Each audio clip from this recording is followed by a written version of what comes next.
Dealey, unlike you, I do have to have notes. You spoke from your heart, though, and we listened. First, I want to congratulate my fellow honorees. What an amazing class of people, and I'm so proud to be in the same class with you and to be associated with you, because you all have bring so much distinction to our great university, and you bring so much distinction to our state and to your families. And so I congratulate you, and I'm proud to be associated with you. As best we can tell, Lib and I have at least 9 members of our family who've attended the university, beginning with Albert Sidney Burleson, from whom Lib is descended, and who graduated valedictorian of that first graduating class in the 1880s.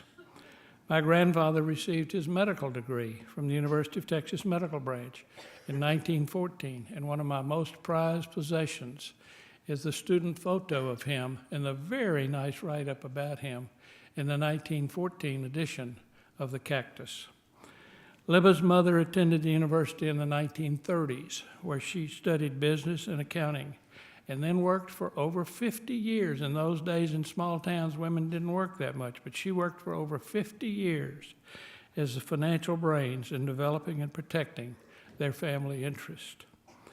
Libba graduated from Texas in 1961. Nobody could have possibly had a better 4-year undergraduate record here than she did, or experience. And then she worked for 5 years, supporting me through graduate business school and through law school. I graduated from the law school in 1966, and I remain active in business after 48 years.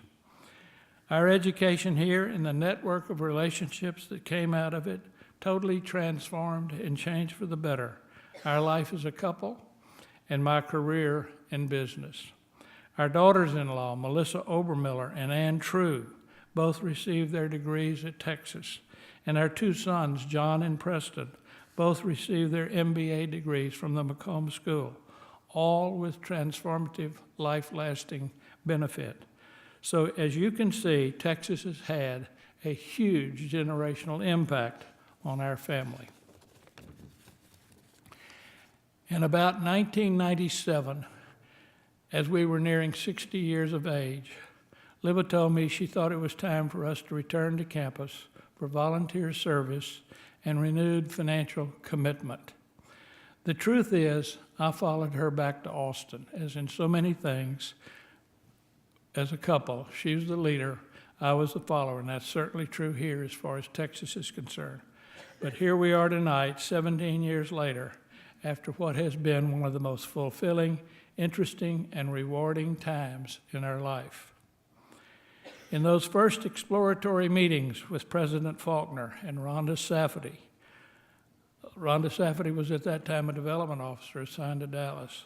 Lib and I were like 2 kids from Columbus and a candy store, as Rhonda outlined for us our range of opportunities for volunteer service and dedicated philanthropy. We had never before been exposed in such a concentrated way to so many brilliant people and so much creative energy. We say thank you, Dean Manuel Justiz, for coming to our home in Dallas, and for your reaching out to Libba and seeking her support and leadership involvement with the College of Education. That has just been one of the best experiences that we as a couple and she as a person could have in life. And we say thank you, Dean Gow and Dean Gilligan, for all that you've done to involve us with the McCombs School.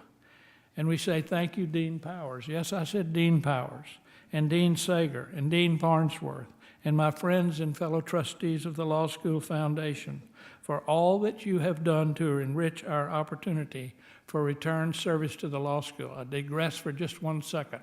The annual contribution of the Law School Foundation to the University of Texas School of Law exceeds the annual contribution of the state of Texas. This foundation is a fabulous resource for our law school.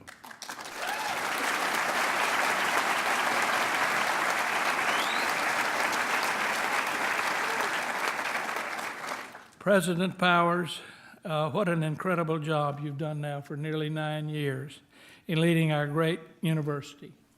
It was pure happenstance when Lib and I were invited to have dinner with you and Kim in about 1998. And as we left our delightful dinner that evening, Libba said to me, "I believe Professor Powers is a man with a future at the University of Texas." That has to be a woman's intuition, because we had no idea that Professor Powers would become Dean Powers and then later President Powers.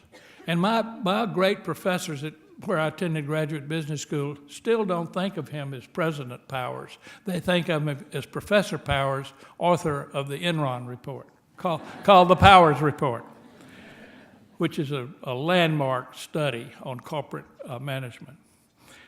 One of the highlight experiences of our life has been the opportunity to work with President Powers as a volunteer and on so many special projects for the betterment of our university. And we stand here tonight, sir, and thank you again for all that you've done in leading the University of Texas.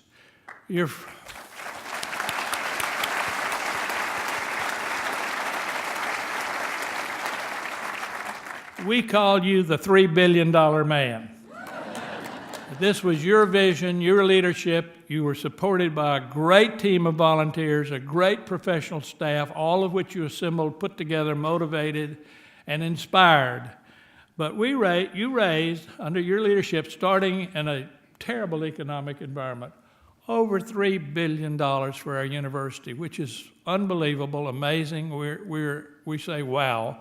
But one of the most revealing statistics about this highly successful campaign, by far the biggest ever in the history of the state of Texas, one of the biggest ever in the history of higher education.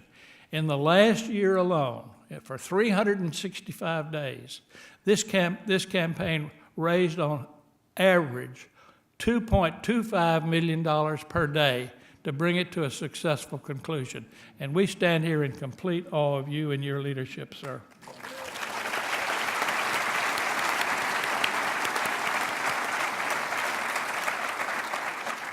As you've heard so many of the commentators and speakers tonight, we all believe the University of Texas is a jewel in the crown of our state, which we must continue to protect diligently at all costs. We know now that we cannot take anything for granted. And hopefully, some of our grandchildren who are here with us tonight and 3 who are not here with us will have the opportunity to attend this great public university, this great public teaching and research university, which we all love and cherish so much. We say thank you, Texas Exes. Thank you, Leslie Cedar. Thank you, John Beckworth. Thank you, Charles Matthews. Thank you, Senator Hutchison. This is an evening we will never forget. Thank you.